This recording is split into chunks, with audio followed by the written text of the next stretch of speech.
Retornamos con El Público Tiene la Palabra.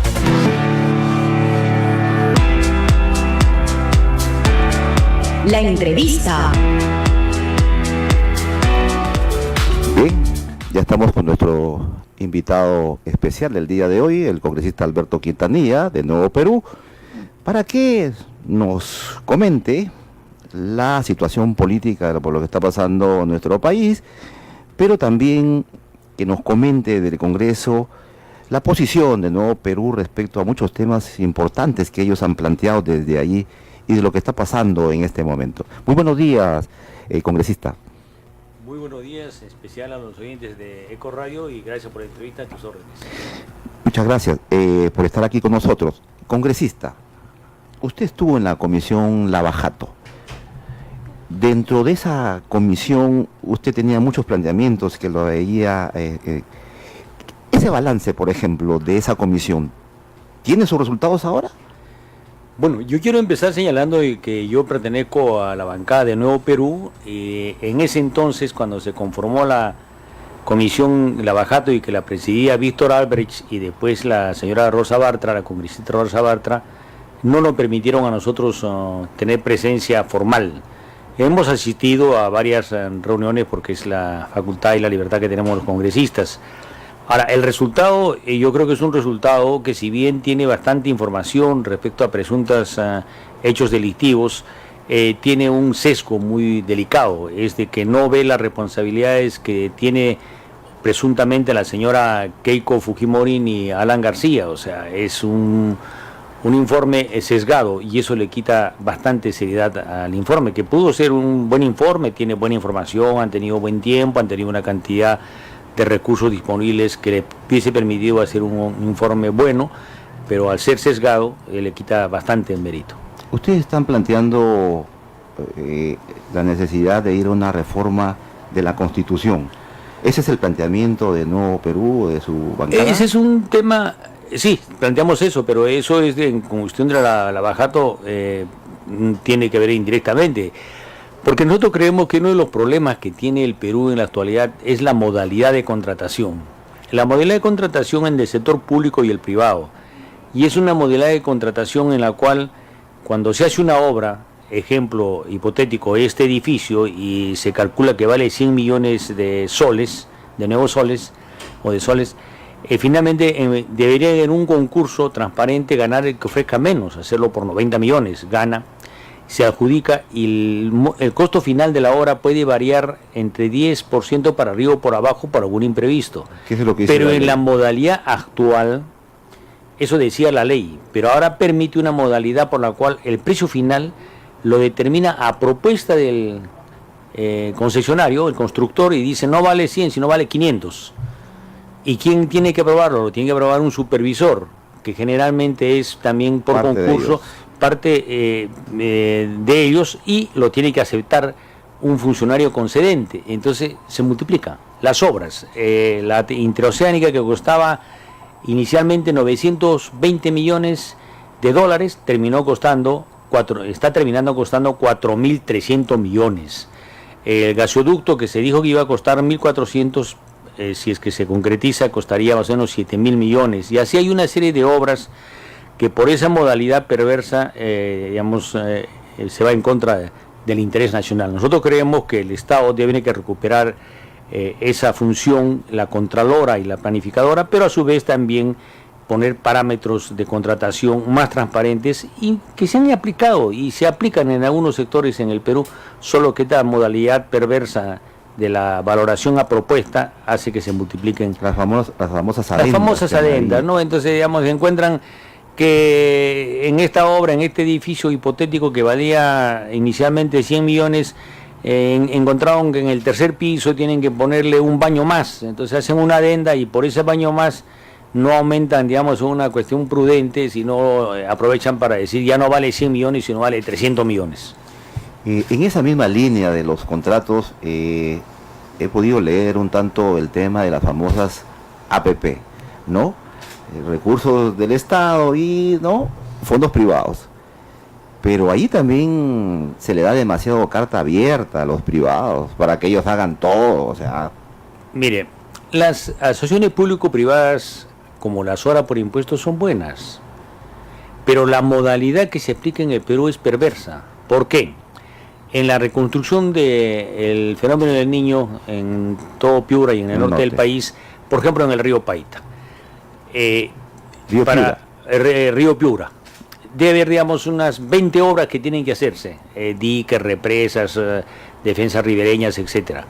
Pero como el Estado no tiene una planificación sana, simplemente deja a que el sector privado tome la iniciativa de decir: yo propongo hacer esa obra por asociación público-privada, y el Estado no propone cuánto debe costar, sino es el privado que dice: yo considero que va a costar 200 millones.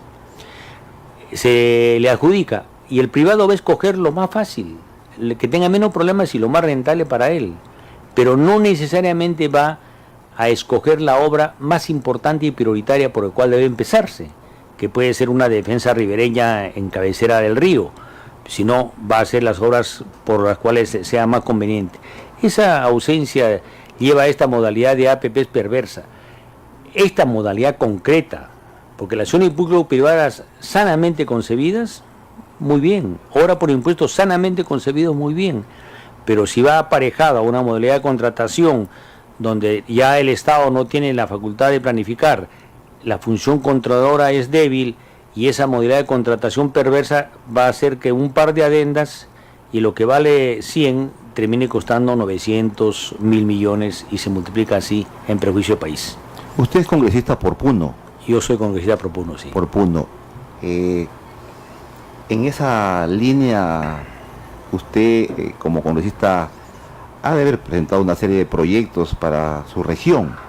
¿Qué más o menos es lo que usted dentro de su trabajo ha presentado, dentro de su, como legislador, digamos, como parte de su función? Mire, nosotros tenemos un programa político, y en nuestro programa político, además de que querer un país, un Perú próspero, desarrollado, sin pobreza ni exclusiones, también tenemos la propuesta de la diversificación económica, porque nuestra economía actualmente está basada básicamente en recursos estatales que se obtienen por la exportación de minerales. Debe impulsarse otras actividades, y en el caso concreto de la región de Puno tiene que impulsarse el comercio, aprovechando que estamos en una zona fronteriza con Bolivia y cercana a Chile, y hay que aprovechar la condición de estar en el altiplano, 1. 2, estamos planteando fórmulas de formalización, valga la redundancia, de la minería informal, y que en nuestra opinión lo que ha venido haciéndose hasta la fecha es decir: tienen plazo de formalizarse durante 3 meses y si no lo sancionamos, pero la gente no se formaliza porque siente que el Estado no está presente. Entonces tiene que haber presencia del Estado, el Estado asesora, acompaña, y la gente se va a ir formalizando.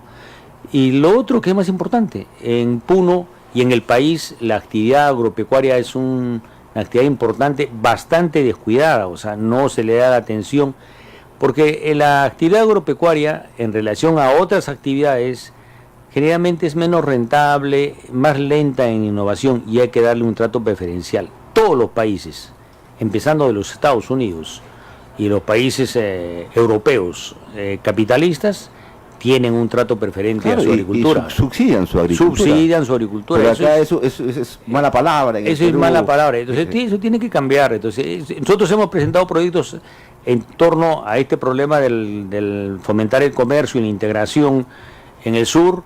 Hemos planteado proyectos de buscar la formalización de las actividades mineras, lo del contrabando. Muchas veces el lago Titicaca. Y la recuperación del lago Titicaca y todos sus afluentes. Hay un debate ahí de las famosas PETARES, ¿no? Plantas de tratamiento de aguas residuales.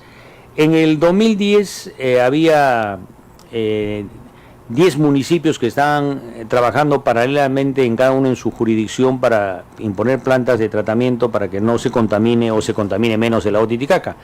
Se dijo: no, dejen de lado eso, vamos a hacer un solo paquete y lo vamos a hacer por asociación público-privada, y de lo que costaba 150 millones de nuevos soles se está terminando costando 1.000 millones y todavía no se empieza.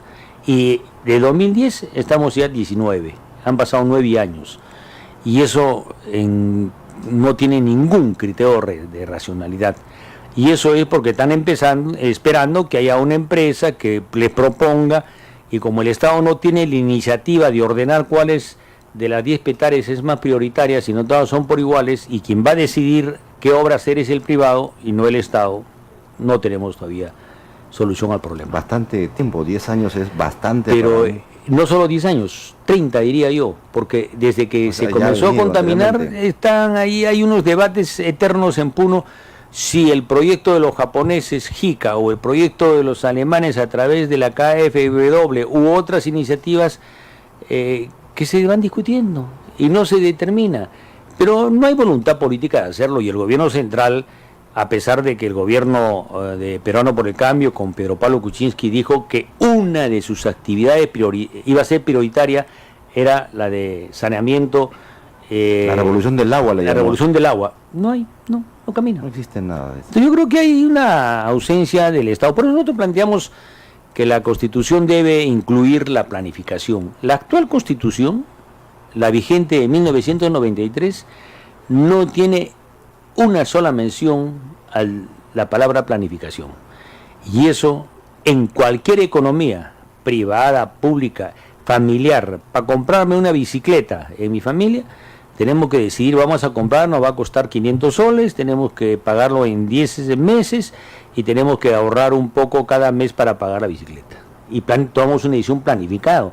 No es que a uno se le ocurre decir, me compro la bicicleta y va y ¿con qué? Entonces, la planificación es parte del manejo racional de la economía. ¿Por qué en nuestro país no existe un ministerio de planificación? Que es lo que justamente debe existir en todo país para poder, de una perspectiva de largo, mediano plazo, el desarrollo del país, ¿no es cierto? O sea, cómo generar una corriente a planificar las cosas. Ayer estuvimos con la congresista Foronda, y nos decía un tema que es importante en la demarcación territorial, para hacer minería donde hay minería, hacer petróleo donde hay petróleo, ¿no? O sea, ¿por qué no se aprueban ese tipo de proyectos importantes para el país? Porque dogmáticamente se ha identificado, y equivocadamente, que la palabra planificación con estatismo, y estatismo comunismo, y como son liberales, no son estatistas, no son comunistas, y creen que no siendo comunistas y no siendo estatistas también no deben ser planificadores. Esa es una concepción dogmática. Creen que el mercado libremente va a resolver todos los problemas. Dicen dejar hacer, dejar pasar, y la asignación más racional de recursos se va a hacer el libre mercado, en base al libre juego de la oferta y la demanda. Eso debe darse, pero también debe el Estado tener dos funciones básicas, la de planificación y la de controlar.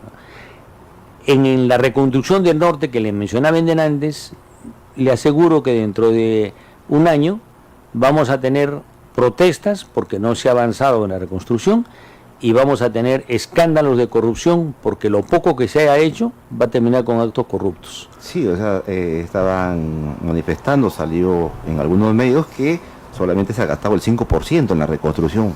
Casi nada. Es una vergüenza, o sea, el Estado, y es otro punto que nosotros tenemos como programa político, nosotros queremos sí un Estado eficiente, y un Estado eficiente en cuestiones de salud, educación, infraestructura, pero sobre todo con educación eficiente.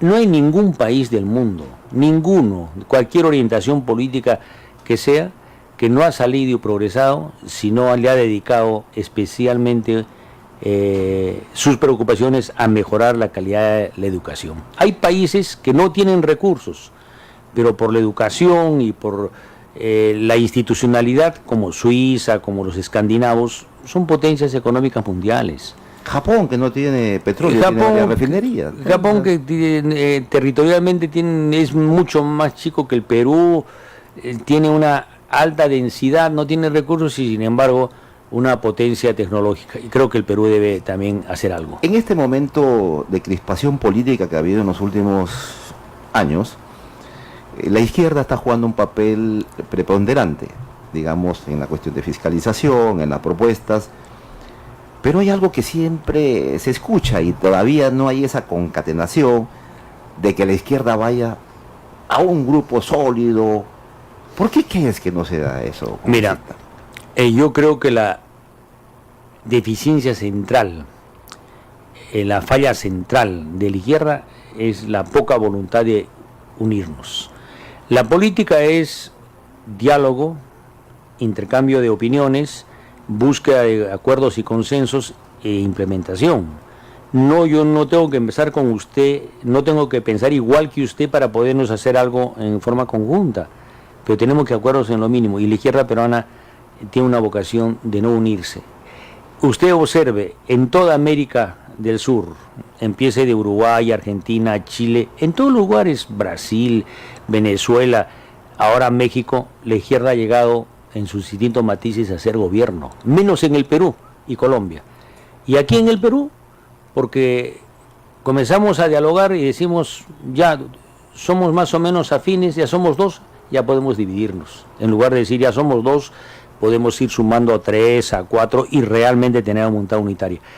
Creo autocríticamente que es una gran deficiencia de la izquierda, de la cual yo formo parte, y de la izquierda peruana. Pero se está trabajando. Estamos haciendo el esfuerzo. El 26 de este mes hay un encuentro de la izquierda peruana en Huancayo, ¿no? Donde van a concurrir algunas autoridades electas como Walter Adubiri, como Vladimiro Cerrón, como Zenón Cuevas, va a recurrir Roberto Sánchez de Juntos por el Perú, Verónica Mendoza de Nuevo Perú y otras fuerzas para buscar consensos, porque realmente, digamos, la democracia requiere partidos sólidos y democráticos.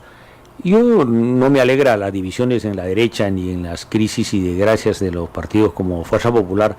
Quisiéramos que también sean partidos democráticos con la ideología que tengan, pero que funcionen colectivamente. Y eso es parte de la debilidad del Perú en su conjunto. No solo a la izquierda se divide, sino también la derecha se divide. Si no, veamos el espectáculo triste que hay ahora en el Congreso en Fuerza Popular. Sí, yo escuchaba ayer al presidente regional o gobernador regional Adubiri en Puno, dando unas declaraciones que me parecían pertinentes respecto a un convenio que pretenden hacer, ¿no?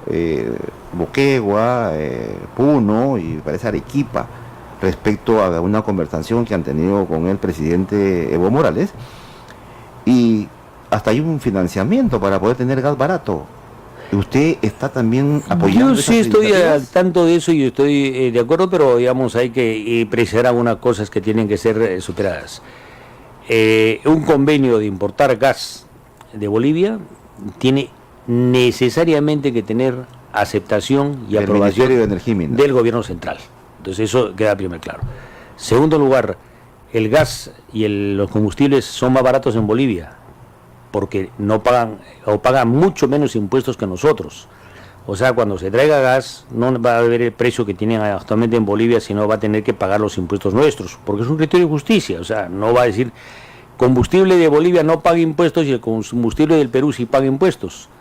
Bueno, y lo otro es de que en la realidad, ¿por qué se está planteando por parte de Walter Adubiri? Porque el gasoducto del sur no es una realidad. Y el gasoducto del sur es un gran escándalo en el Perú, porque iba a costar 1.700 millones de dólares y todavía no se está avanzando significativamente su construcción, pero ya se dice que va a costar 7.000 millones, por esa modalidad perversa de multiplicar los costos vía las adendas y los acuerdos corruptos. Pero también hay otro problema.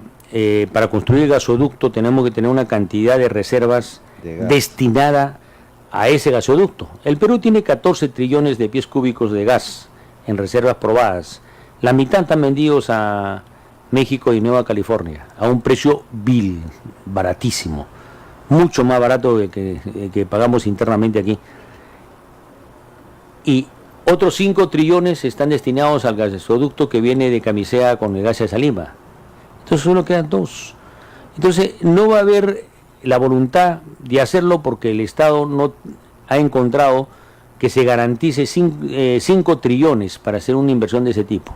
Es por eso que la propuesta de Walter Adubiri y los gobernadores de Moquegua y Arequipa es bastante pertinente, pero tiene que tener eso una decisión nacional y tiene que haber participación del Estado, del gobierno nacional. No puede ser una decisión solo de los gobernadores.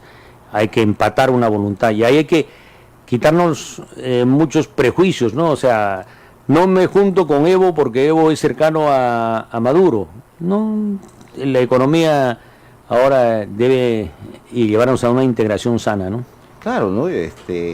Creo que uno de los presidentes que ha tenido mayor eficiencia, digamos así, ha sido Evo Morales, que es el que más ha crecido sostenidamente, pero que nadie lo quiere reconocer. Por la derecha, ¿no? Exacto, o sea, Bolivia ha cuadruplicado su Producto Bruto Interno en 15 años, ¿no? Lo cual es un mérito cuando el Perú hemos avanzado también, pero no a ese ritmo. Y Bolivia nos demuestra también falsos prejuicios, ¿no? O sea, todo lo estatal es ineficiente y corrupto. Y que si los bolivianos le aumentan los impuestos a las empresas que explotan los hidrocarburos, se van a ir. Le puso reglas claras, pagaron más impuestos, disminuyeron sus ganancias, pero no se fueron. Yo creo que quieren el Perú también a una racionalidad en este aspecto, ¿no? O sea, hay muchas exoneraciones tributarias fundamentalmente a las empresas mineras e hidrocarburos, sobre pretexto de que si les cobramos más se van a ir. Mire, el capital donde gane se queda. Va a estar. Le gustaría ganar mucho más, pero si le dicen no vas a ganar tanto, pero vas a ganar un poco menos, pero vas a ganar, se queda. Claro, es importante. En el tema específico del gas, usted de Puno, ¿cuánto cuesta un balón de gas en Puno? Bueno, el balón de gas cuesta casi el mismo precio nacional más un costo de transporte, más o menos un balón de gas que aquí está en 45 soles, en Puno debe estar, digamos, en 50. Si es el gas peruano, porque el gas que viene de contrabando de Bolivia, que es un poco menos de cantidad y tal vez dicen con una característica menor, pero está 20 soles, 22, está la mitad. Relativamente. Pero ahí hay que ver, digamos, vuelvo a repetirle que cuando se importa, si es que se da la importación de gas de Bolivia, no nos ilusionemos que va a ser ese mismo precio, porque el gas entrando ya formalmente tiene que pagar los impuestos que pagamos aquí en el Perú, porque si no habría un tratamiento desigual, ¿no? El gas boliviano no paga impuestos y el peruano sí. Va a haber, pero tiene que formalizarse. Yo conozco un poco el tema de hidrocarburos. El lote 88 era destinado exclusivamente para el Perú. ¿Y por qué no llega? O sea, ahora veo que quieren llevar en camiones cisterna a Trujillo, a Chiclayo, ¿no?